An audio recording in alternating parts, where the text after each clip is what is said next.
Rahmat Hidayat melalui kuasa hukumnya, Bagas Pemenang Nugroho, secara resmi melaporkan Kantor Agraria dan Tata Ruang Badan Pertanahan Nasional Kabupaten Rembang, dan salah satu partai politik di Rembang pada Sabtu 28 Juni 2025.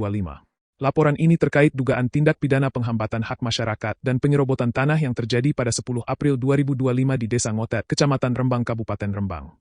Dalam laporannya, Rahmat Hidayat menduga adanya tindakan pidana penghambatan hak masyarakat dengan penyalahgunaan wewenang jabatan untuk membantu mafia tanah. Tuduhan ini merujuk pada Pasal 421 KUHP, Pasal 423 KUHP, Pasal 55 KUHP, dan Pasal 56 KUHP. Selain itu, terdapat dugaan tindak pidana penyerobotan tanah berdasarkan Pasal 167 KUHP, Pasal 385 KUHP, dan Perpu Nomor 51 Tahun 1960. Bagas Pemenang Nugroho menjelaskan bahwa dugaan tindak pidana tersebut melibatkan kantor ATR BPN Rembang dan salah satu partai politik di daerah tersebut.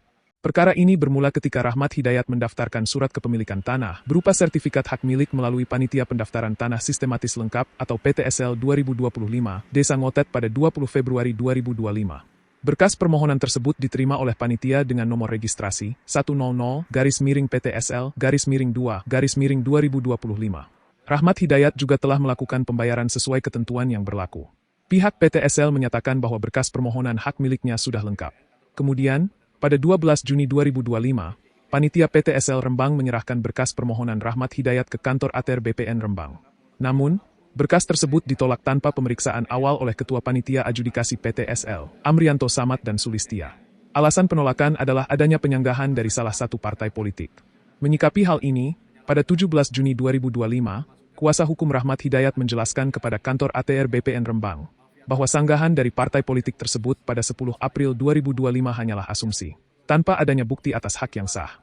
Pada tanggal yang sama, pihak kuasa hukum juga meminta pihak partai politik untuk meninggalkan lahan tersebut. Selanjutnya, pada 19 Juni 2025, tim kuasa hukum Rahmat Hidayat melayangkan somasi kepada kantor ATR BPN Rembang. Namun, berkas somasi tersebut tidak diproses sesuai undang-undang yang berlaku, bahkan ditolak tanpa alasan yang jelas. Merasa dirugikan, Rahmat Hidayat kemudian mengirimkan somasi kepada salah satu partai politik tersebut pada 25 Juni 2025, meminta mereka untuk meninggalkan lahan yang disengketakan. Laporan resmi ini diharapkan dapat mendorong penyelidikan lebih lanjut oleh pihak berwenang, guna mengungkap kebenaran di balik dugaan tindak pidana ini dan menegakkan keadilan bagi Rahmat Hidayat.